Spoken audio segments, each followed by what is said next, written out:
What's going on, football fans? It's me, J.R. Clark, back again with another Pound for Pound ATL. Joined as always by my main man, Jonathan Holder. Jonathan, what's going on, brother? Man, it's another great day in the ATL, and uh, just cannot wait for the draft.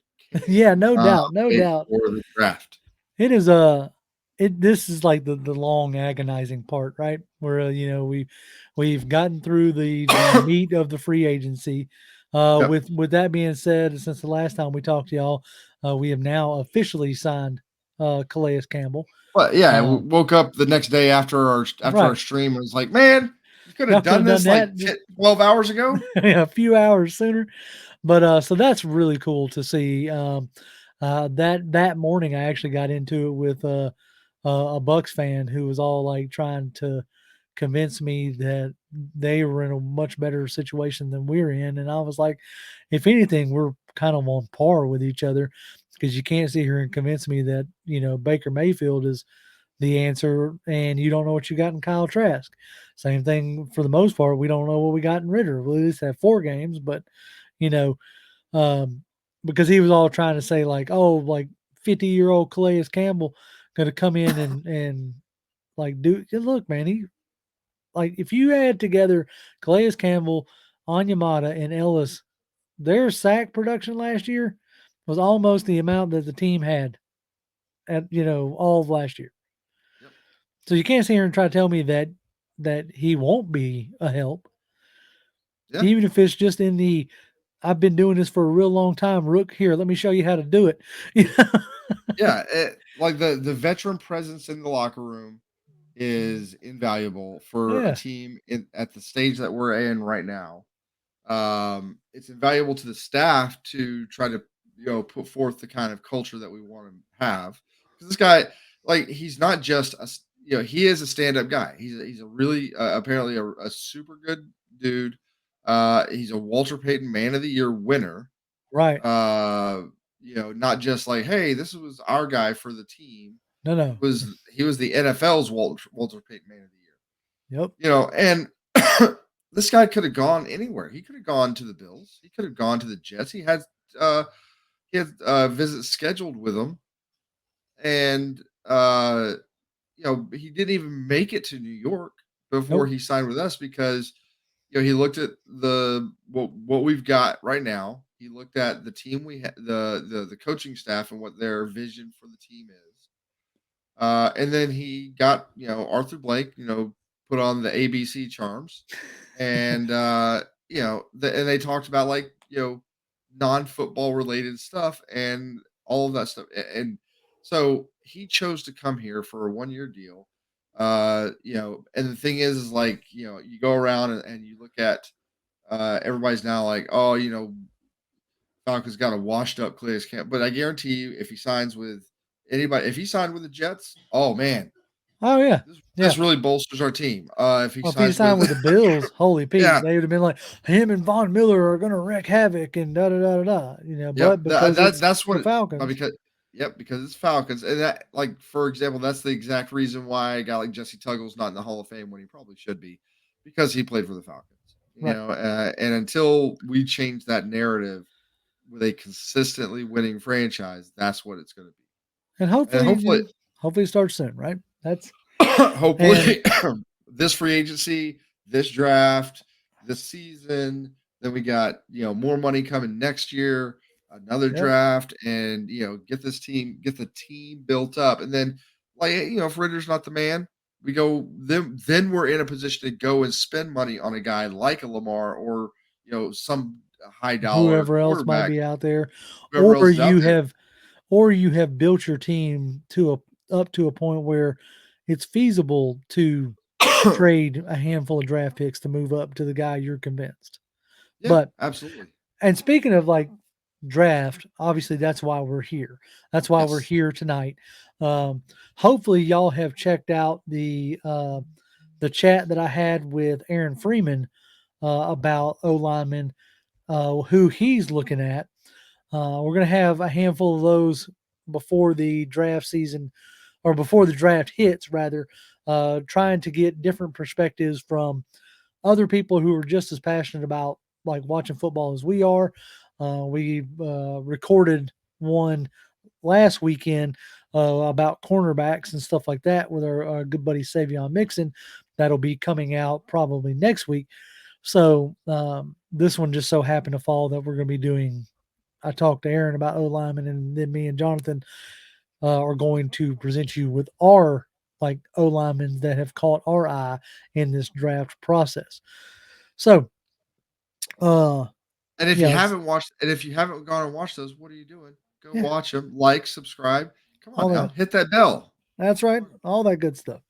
Yep. Uh, so, I guess without much further ado, let's get ahead and just talk about our first guy up is McLendon Curtis. Now, McLendon is like my guy, right? He caught my eye down at the Senior Bowl, moved real well in space, and when you when you put on his tape of over at Chattanooga University or Chattanooga Tech, or I can't even remember like the part that goes behind Chattanooga, but when you put on his tape, like it's real quick, real easy to find McLendon Curtis. He is the most football looking prospect that's on that field, right? Which is what you want when you're talking about these schools. Like when you're talking Yeah. about these lower schools, what you're wanting is the guy who jumps off tape, and he immediately jumps off tape. He started played in 49 games, and like Chattanooga kind of got put on the map last year when right after the Senior Bowl, Cole Strange uh, got drafted by the Patriots, I think in the second round, and it was either first or second round. And everybody was like, first of all, like Patriots, what are you doing? But second of all, Yeah. everybody was like, who is this guy?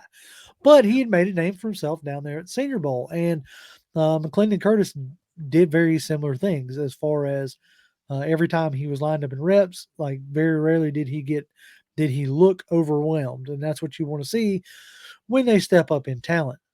Step up in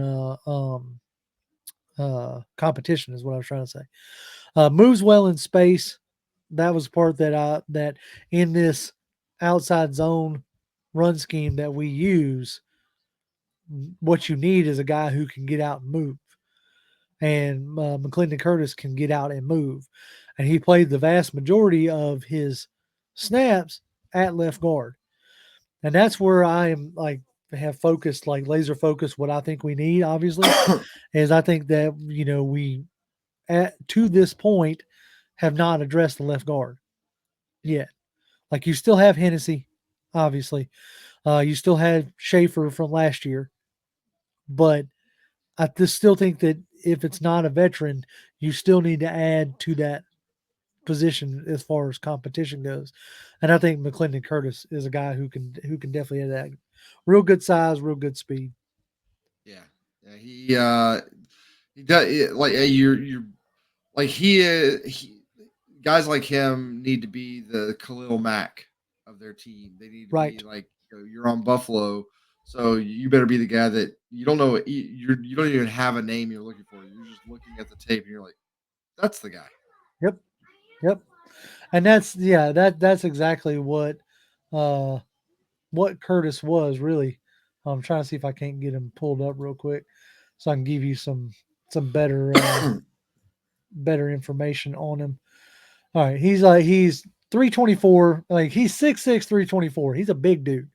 Whew. Like he's not a little man, Yeah. so and like pass blocking is his best asset. Run blocking, he's real like I said, he's a really good prospect. He was a two-star coming out of high school. As far as like if you're into the like measurables or whatever, like he's in the 99th percentile in wingspan. And he's also in like the 77th percentile in weight and height.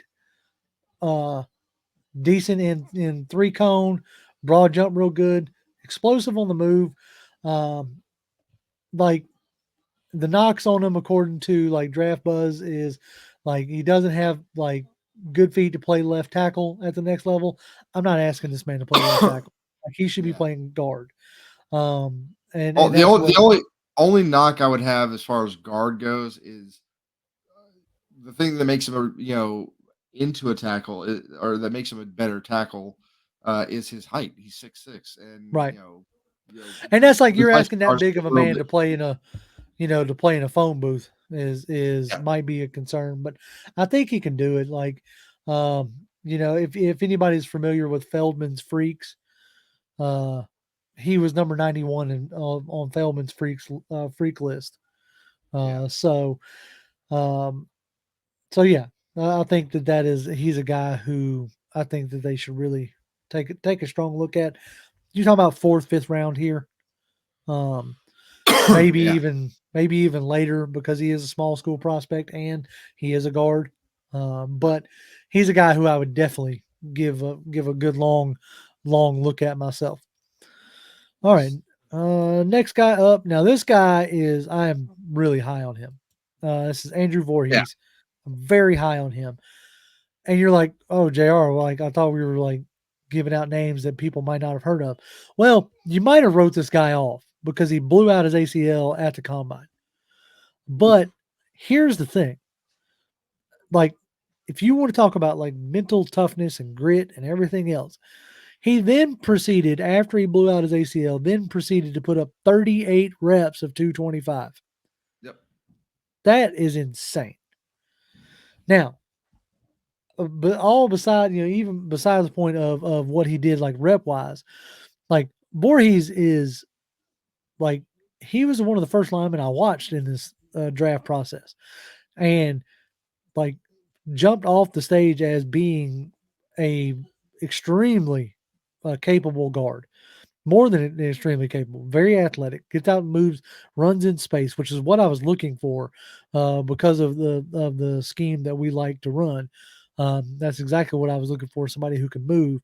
And he's got that like Harvey Dahl nastiness to him. Yeah. If he's in uh like pass blocking and he doesn't have anybody to block, he's looking for a side of ribs to get. Yep. Like Looking for work. yep, he is looking for work all the time, and that's what I like. That's when strong puller in the run game, uh, and like I just and it, you get him in now because he's got a blown ACL. You get him in the fourth, fifth round, and you like let him sit for a year, which is what this team seems to be like very high on the we want to try to develop players. Hmm.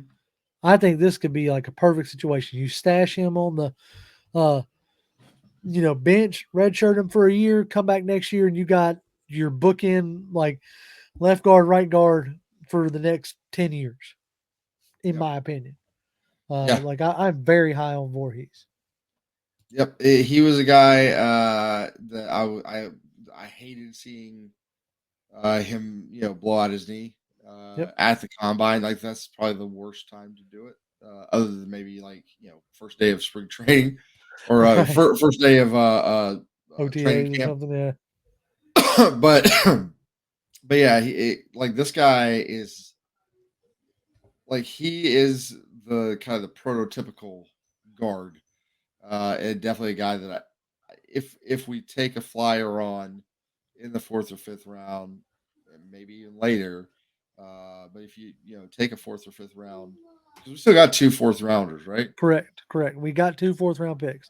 That's what I'm saying. You take that second, fourth round pick and you throw it at a guy like this, who Yeah. like in his like scouting report, one of the little bullet points is this is another Feldman's freak, but he says overall is a major asset in the run game, has a super strong anchor and moves very well laterally. Like last year, you really watched, and I think one of the main reasons why they brought back Caleb McGarry is like the vast majority of Tyler Allgeier's big runs came on that right side, came on where with McGarry and Lindstrom paving the way. But with a guy like this, you could start to do some of the same stuff on the left side too, because Matthews is good in space. And you get this guy who also moves very well in space, and has a very like powerful lower body, and loves to like knock like pancake defenders. Yeah. Like, like he would be like my ideal, get a guard and let him sit kind of deal. Right. Yeah, he's definitely that. He's you know essentially doing it on one leg with the bench press and doing 38 reps. That's absolutely like That's impressive. most guys can't do 30 plus reps with both of their knees. You know, it's crazy how strong that guy Yeah, I mean, he scored in the obviously 99th percentile in reps on the bench press, and then was in the 85th percentile on the 40-yard dash for O lineman. Like, he's an athletic specimen when it comes to O lineman, and I think he, because of like his arm length and hand size, and his wingspan and all that, that's like the biggest knock. But that's what makes him work well inside, is. Yep. as a guard, and I think that he could do well doing that. Yeah. All right, your Absolutely. your guy's up next, Johnny B. All Bam, right, bullet Mr. man himself. Joe. Yeah, Joe. Man, this and we don't have a picture of it here, but No, we man, at should. the I should combine, have got this dude had a absolutely magnificent mullet. We were it. talking about that before we started recording, but yeah, he absolutely did. Still doesn't have the best picture of the combine, which was Cody Mock, but Oh yeah, but yeah, no. So this guy, another kind of tallish, is like 6'6". right, Um, he's only played in 25 games.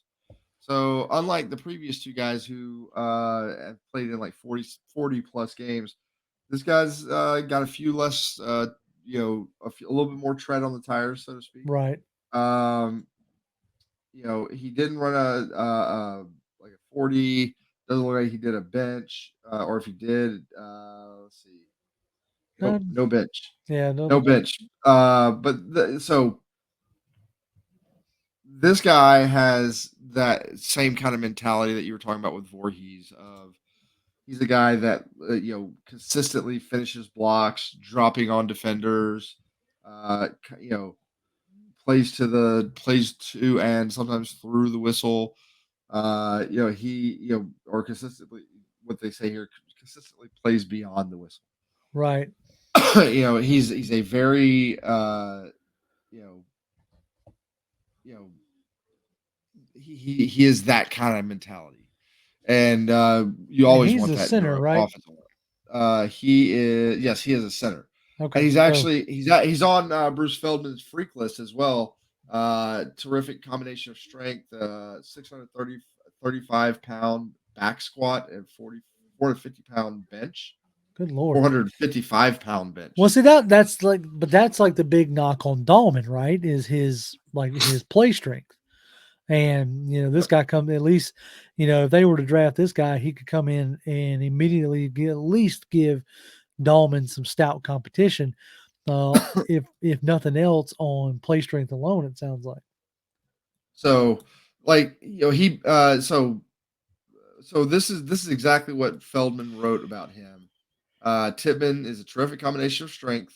We already talked about the back squat and the bench, and athleticism, clocking a 4.31 pro agility time and a 1.65 10-yard split, which would have been faster than any O lineman in the NFL Combine this year.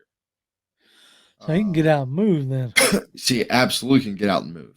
And Um, Powerful hands, outstanding grip strength. When this guy, from what I watched of him, like when he gets his hands on you, it's really hard to get him off right, you, like really hard. Uh, you know, he has a really good anchor. Good strong core. Good, has a good anchor. Gets a good bull rush. He plays really well in space. That is an outstanding pulling blocker. Uh, uh, so like this guy, yeah, absolutely. If this were a guy we pick up and say I'm gonna say that if you're gonna pick up this guy, probably looking at like the third, maybe like probably the third round is probably where the latest you right. probably get this guy. He probably Um, sounds like the about, I would say, yeah, he's pretty high up there as far as like the guards go or the centers go. yep. Because you got, everybody knows about John Michael Schmidt and Luke Whippler out of Ohio State, but but Tippmann's right there with him as far as like where he ranks overall. So yeah, you're definitely probably going to have to spend a third round on him, and if you just spend a third round on him, I would imagine that you're fully expecting him in a way to come in and win over Dalton. You would think so, yeah. Yeah. Which makes me think that he may not be a guy we look for, but Who knows? I yeah, mean, it could be if if they decide that they want some true competition, yeah. then Tittman This sounds this like guy this guy will bring it. Like right. he will bring that competition. If they end up picking him up with a third, if somehow he slips to the fourth, don't think so. Let's say he No, did. yeah, Either way, but if you pick him up with a third, he's definitely coming into at the very minimum to compete for that center position, and let's see what Dalton can do. and that's what you want. I mean, they've already made a statement that they're not afraid to add, to a To position, his strength. right, to a strength. And if they view Dolman as a strength and they view this guy as a strength, and that's how the board falls, then that's somebody they definitely need to add.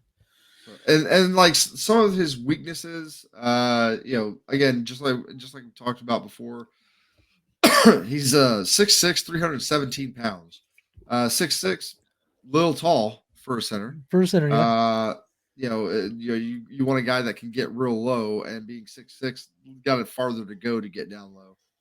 Um, like he needs to watch his discipline a little bit. He was committed too many holding penalties.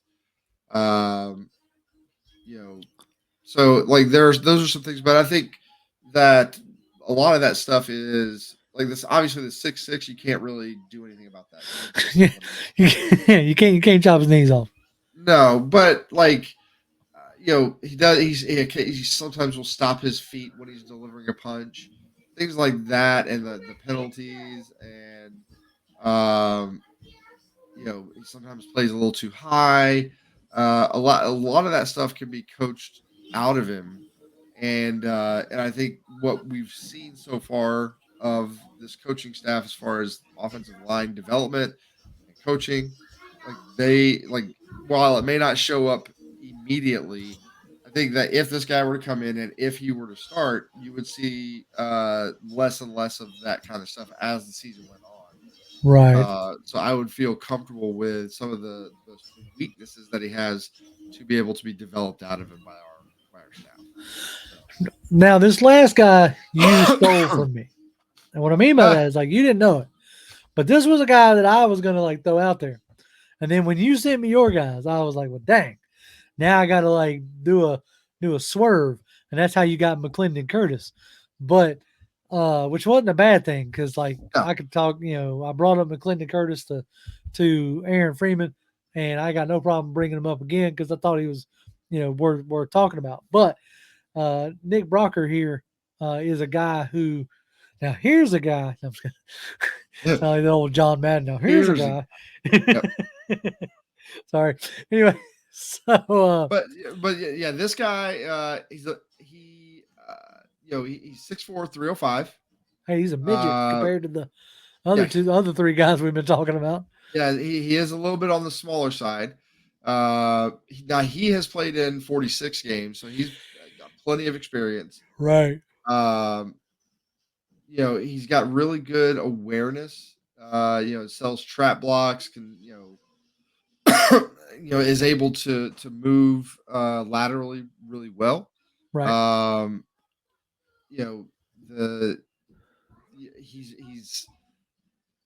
has to he sometimes gets out over himself a little bit. Gets out over his feet and is a little off balance. But again, I think that kind of stuff can be coached out of him. When he's not doing that, though, this guy will maul in the run game. Maybe Right. maybe a little bit more power run, Well, like I mean, a little bit better in the power run than maybe in a zone scheme. with But the with the RPO scheme that Ole Miss used down there with Lane Kiffin, like yeah, he saw plenty of like outside like zone blocking as well. yeah, So but I there's a real interesting thing is like you take Jade Jordan Justin Schaefer last year, mhm, and then the reports that the Falcons have met with Osiris. What is his last name? Oh The yeah, the that kid, dude. the guy out of Florida. Hold Yep. on, I'm gonna get it pulled up. Let's see here. He's Osiris Torrance. Yep, Osiris Torrance. Like they met with him this year as well, and like both of those guys, like actually like profile better in the power run game than the like zone blocking game. And so I Well, wonder if they're wanting to build like, I know this is going to sound weird, but almost like split a split type offensive line, as to where you have uh, guys who are like maybe power up the middle, zones on the edges. I don't know. I'm just well, spitballing. the problem with something like that is, if you do something like that, and then obviously that's going to play into some of your tendencies, and then that's going to Well, and make it give guys like, hey, if they go this way, we know it's this kind of running play at the very least. If they're going this way, we know it's this kind of running play at the very least. true. So I don't think you would want to do that. You want to be able to go either way with whichever style you want. Now, what I will say is, hearing this about Torrance, Brecker. You could probably say that about all of the guys, even the absolute top of the line offensive linemen. Maybe one or two of them are like going to come into the league and be absolutely legit, like really legit pass blockers day one. Oh yeah, yeah, Just because of the nature of you know college football. They're much, and it's just much easier to run block than it is to pass block. yep. So whether it's Brecker or Tillman, or not Tillman, Titman, got wide receivers mixed up a little bit there. Torrance, or any guy, like any of the guys we've looked at, they're probably going to be better run blockers just in general early on than they are pass blockers in my And I opinion. think that that's like, would that would benefits them coming to Atlanta, especially if the Arthur Smith decides he really wants to continue running the ball at the clip that he ran it last year.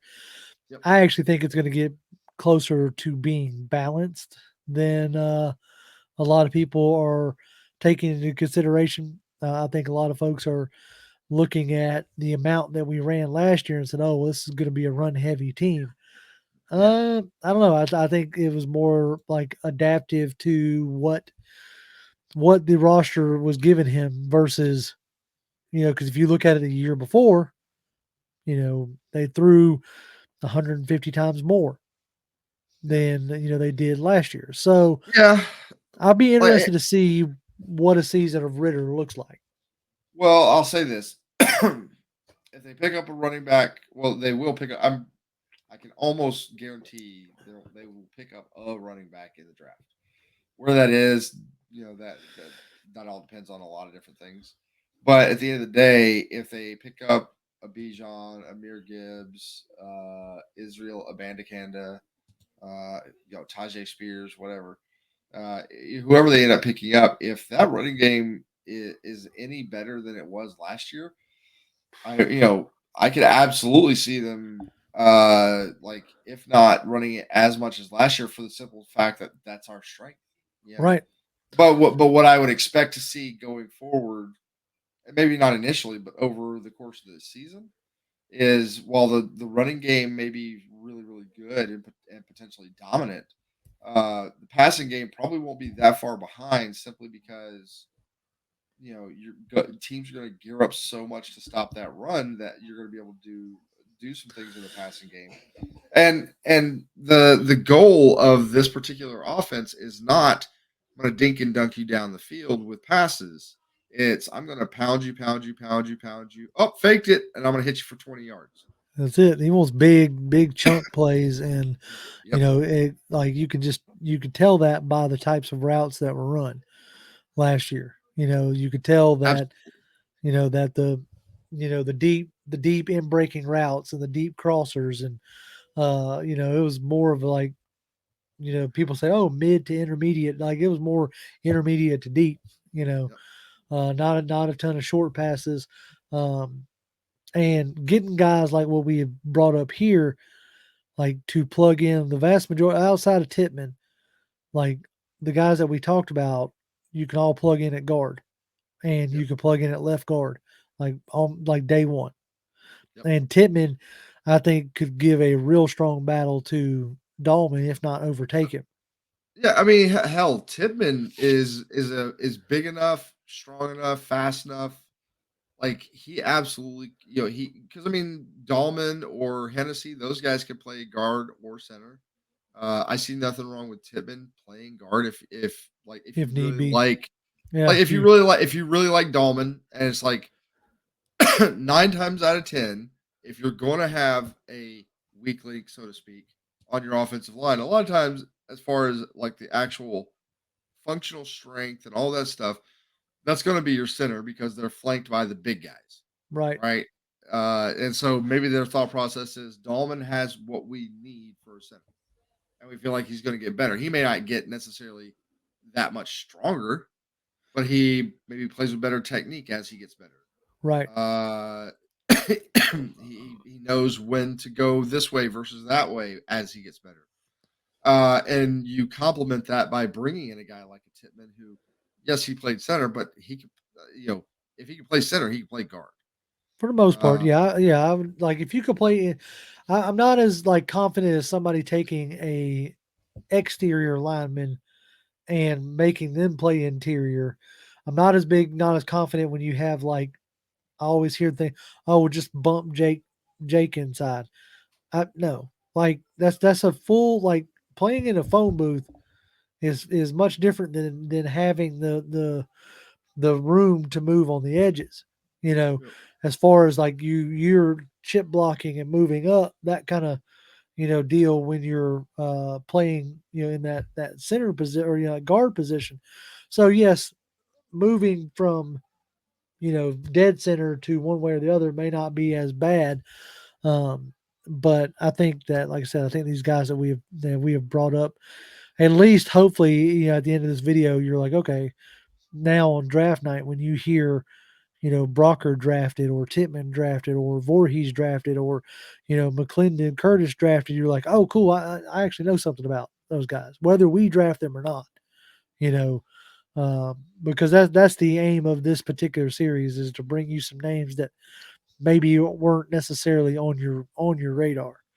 yep. Uh, and that's I hope that's what we have done for y'all on this particular video. The next one I will mean, be that's the hope. yeah. Uh, that's that should be all on this side of the line.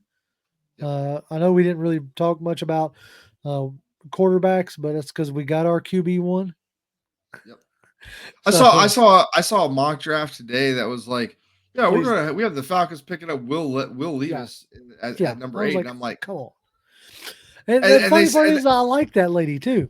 yeah, Like I uh, generally she's like the stuff that she puts out, and I was just like, I saw that, and I was like, oh, okay, all right, whatever. well, and I saw something. She was like, I try to do my mock draft. What would be the best, give the best win results this year? I'm like, There ain't no bringing in way. Will Levis? Yeah, there ain't no way that you could convince me that Will Levis gives you a better chance to win this year than Desmond Ritter.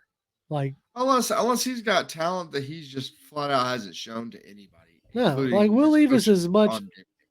any like anything that you hear applied to Anthony Richardson right now in your mind, you should just go ahead and apply it to Will Levis Now because I will say Levis at least has had probably a little bit more playing experience. okay, fine, I'll give him that. But the fact But that yeah, almost every year he's been in a different offensive system and has had to like essentially start from scratch hasn't done him any favors. Like, because his decision making and his processing on the field is not what you want it to be. Like I said, so any of those kind of knocks that you hear on Anthony Richardson, you might as well apply that to Will Levis as well. yep, Like if it ain't Bryce Young or C.J. Stroud, I wouldn't want him. And at this point, I don't really want Bryce Young because of his stature. He could completely prove me completely wrong, but it's in this draft, it's C.J. Stroud or bust as far as the like QBs. Yeah. Richardson is a guy you take in the third, fourth round that to a team that has an established quarterback right now that maybe is a little bit older, or maybe in like another couple of years is maybe going to come up on their next contract, and maybe they're thinking maybe we don't sign this guy again. And you draft Richardson, you put him in as the not even backup. I'd put him as third string. To to let me, him the learn. Let him yeah, learn as much as possible. Sit and watch for a year, maybe even two. the And get the ideal guy on the field. to me the ideal landing spot for Richardson in this draft, whether it's at 5, whether it's at whatever, is Seattle. To me, you let Richardson land in Seattle and let him sit behind Geno Smith for a year. They gave him some big money, but it's really structured as a 1-2 year contract. Mhm. So you let him sit behind Geno Smith and see what you got there, and let him be your Mahomes in a sense. Yep. Because dude's got talent coming out of his ears and he's young. So like those And I would say the same that's a thing. winning formula. Yeah, absolutely. And I would say the same thing about Will Levis. Like both those guys have How got old is the Levis? both those guys have got absolute cannons for arms. They got Oh the yeah. arm talent for days. Levis has probably got the strongest arm in the draft. And they can both move around. They can both do some different things. They both have really just a lot of talent, but neither one of them showed me anything in any of the tape that I've watched of them, unless you're watching a straight highlight reel. Right. But if you're watching the actual tape and actual games and watching all this stuff, neither one of those guys looks ready to start day one. Neither Nope. one. And if they Yeah, I mean, do, and they have any kind of success day one, I will be shocked. I will. I hope they do, as long as it's not for the Saints or something. But oh yeah, yeah, no doubt. I think it's like Will Levis is 23. Richardson, I think, is just turned 20. I think so. I would probably go with anyway with Richardson myself. yeah, But I think that's going to do it for us here this evening. Uh, as always, y'all can follow us on Twitter. I'm at Grim1128, GRIMM1128. Jonathan, at Jonathan M Holder, come by and say hi, and also go go watch those other videos. Like, subscribe, hit the bell.